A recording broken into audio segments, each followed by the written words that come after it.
Comment faire pour être captivant? C'est une question que tu te poses, je vais y répondre dans quelques secondes.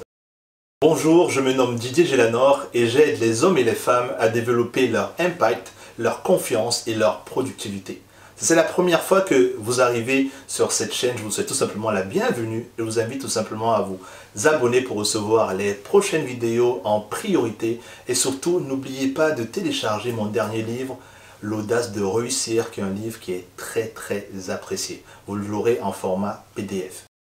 Premier conseil, habille-toi pour impressionner. Oui, habille-toi pour impressionner. Et la première personne que tu dois impressionner, c'est toi-même. C'est-à-dire que habille-toi pour dégager une belle image de toi. Habille-toi pour dégager une image positive de toi-même. La plupart du temps, on a tellement peur de montrer à quel point on est unique. On a peur de montrer à quel point on est une personne singulière. On a envie d'être comme tout le monde. On a envie de se fondre dans la masse. Mais c'est une erreur. C'est une erreur parce que tu es unique. Et laisse-moi te dire une toute petite chose, c'est que moi avant, j'étais dans la rue. J'étais sans abri, j'étais SDF dans la ville de Lyon.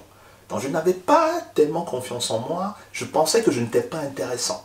Mais si tu veux que les autres te trouvent intéressant, si tu veux que les autres te trouvent captivant, commence déjà à te respecter à travers tes propres yeux. Commence déjà à trouver que tu es toi-même intéressant et dégage justement quelque chose qui est assez positif pour toi. C'est la raison pour laquelle ma vie elle a changé du jour au lendemain parce que j'ai compris cela et la façon dont je me présente aujourd'hui, la façon dont je me tiens aujourd'hui, la posture que j'ai, elle est complètement différente. Tu veux devenir captivant, première chose, commence à t'habiller pour impressionner. Et la première personne à impressionner, c'est qui? C'est toi. Le deuxième conseil, c'est tout simplement d'améliorer ta voix. Les gens ne se rendent pas compte combien de fois la voix, elle est extrêmement importante. C'est capital. Je ne sais pas si vous avez déjà eu cette impression-là. Vous allez rencontrer une personne qui vous a captivé, qui vous plaît par sa tenue, par sa posture. Vous allez vers elle, vous lui parlez et elle vous répond « Salut, bonjour !» C'est-à-dire que ça n'a rien à voir avec l'image que vous avez dans votre tête. Et c'est aussi ce qu'on voit souvent à la radio. C'est-à-dire qu'on entend une personne à la radio et quand on la voit, on se dit parce que la voix joue énormément. La preuve, c'est que souvent, quand on écoute notre voix dans le répondeur, on se dit aïe aïe aïe, est-ce que c'est ma voix comme ça? Donc, première chose, commence à apprécier ta voix. Et pour cela, tu prends ton téléphone, tu écoutes ta voix, tu prends ton téléphone, tu prends l'enregistreur, tu commences à parler et tu écoutes ta voix. Et comprends ce que les autres entendent quand ils t'écoutent. Il faut que faut pas que tu dises non, c'est pas bien, c'est pas top. Non, essaie de comprendre ce qui se passe, l'impact que ta voix a. Plus tu vas l'entendre, plus automatiquement ton cerveau, fais-lui confiance. Il va savoir comment est-ce que tu dois faire pour commencer à l'améliorer tout seul. Mais il faut déjà que tu comprennes ce que les gens entendent. Parce que quand tu parles, ils n'entendent pas la même chose. Parce que toi, c'est ton oreille interne. Donc, fais cet exercice-là et tu vas voir que ta voix, elle va commencer à s'améliorer petit à petit, juste en l'écoutant. Parce que tu vas chercher à l'améliorer naturellement.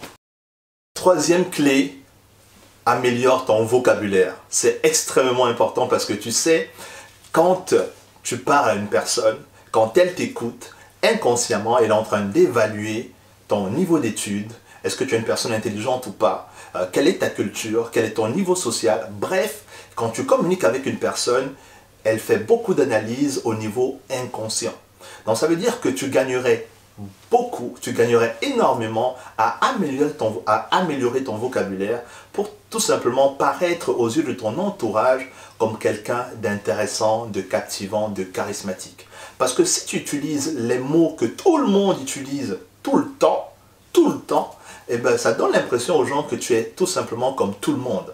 Alors que si tu veux te démarquer, si tu veux paraître comme quelqu'un qui est beaucoup plus intelligent, utilise les mots que la plupart des gens n'utilisent pas. De temps en temps dans tes phrases, sors des mots appropriés qui ne sont pas non plus extraordinaires, mais qui montrent quand même que tu as fait certaines recherches. Crois-moi, à partir de ce moment-là, aux yeux de beaucoup de personnes, tu vas paraître comme quelqu'un de captivant. Et finalement, on va aimer t'écouter parce que à côté de toi, les gens vont avoir l'impression d'apprendre de temps en temps. Donc, tu lis un livre, chaque fois que tu trouves un mot qui est intéressant, tu le soulignes, tu regardes dans le dictionnaire ce qu'il te plaît et tu commences à l'utiliser aussitôt. Et crois-moi, tu vas commencer à devenir captivant aux yeux des personnes autour de toi.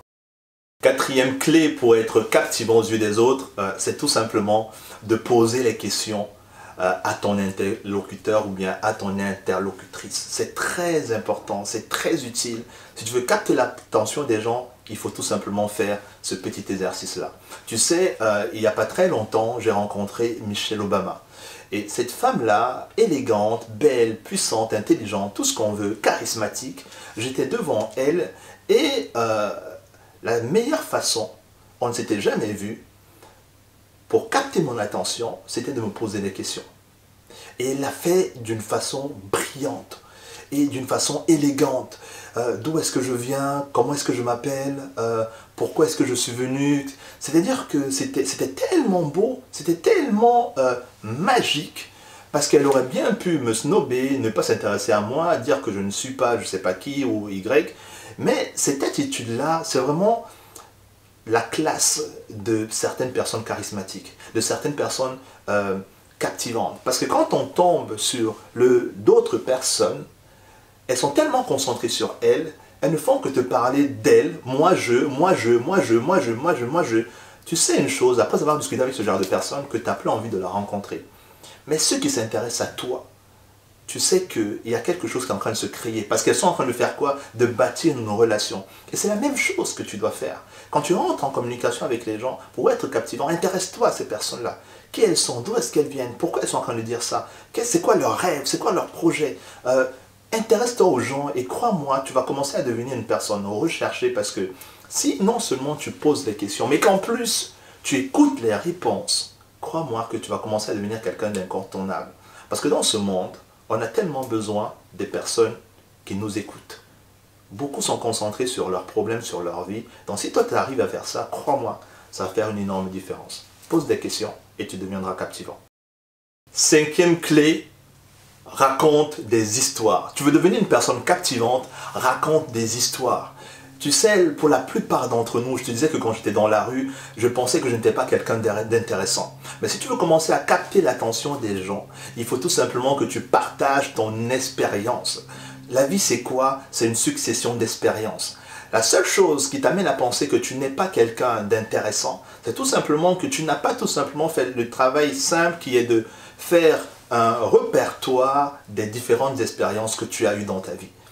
Rien que dans cette vidéo, j'ai partagé avec toi le fait d'avoir rencontré Michelle Obama, j'ai partagé avec toi le fait d'avoir été dans la rue. C'est parce que mon répertoire, je l'ai en fait. Donc je t'invite tout simplement à faire une liste des histoires qui t'ont marqué, des expériences qui t'ont marqué. Plus tu vas avoir une certaine connaissance de ces expériences-là, plus tu vas commencer à te préparer à les raconter. Parce que toute ta vie, ça va être ton exercice en fait. Que tu ailles au Japon, en Chine, un moment va arriver où il va falloir que tu parles de tes expériences. Donc que tu racontes une histoire. Et plus tu vas être préparé à raconter ces histoires-là, mieux tu es armé pour raconter, parler de toi, parler de ta vie, parler de tes expériences et de poser la question aux autres. Et vous, c'est quoi votre expérience? Donc plus tu vas être captivant en racontant tes histoires, plus tu es sûr que ça va devenir quelque chose de beaucoup plus récurrent qui va tout simplement agrandir ton charisme. Deviens captivant en racontant des histoires. Ça fait une énorme différence. Tu as raison de te poser cette question, comment faire pour devenir captivant, parce que ça va tout simplement te permettre d'évoluer dans ta vie beaucoup plus facilement et de te faire accepter dans n'importe quel milieu social où tu vas te retrouver.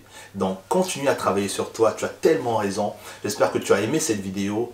Abonne-toi à la chaîne, tu recevras constamment des vidéos qui vont t'aider à gagner en impact, en confiance et surtout en productivité. Je suis Didier Gélanor, c'était un réel plaisir. On se dit ciao ciao et à très bientôt. Prends bien soin de toi.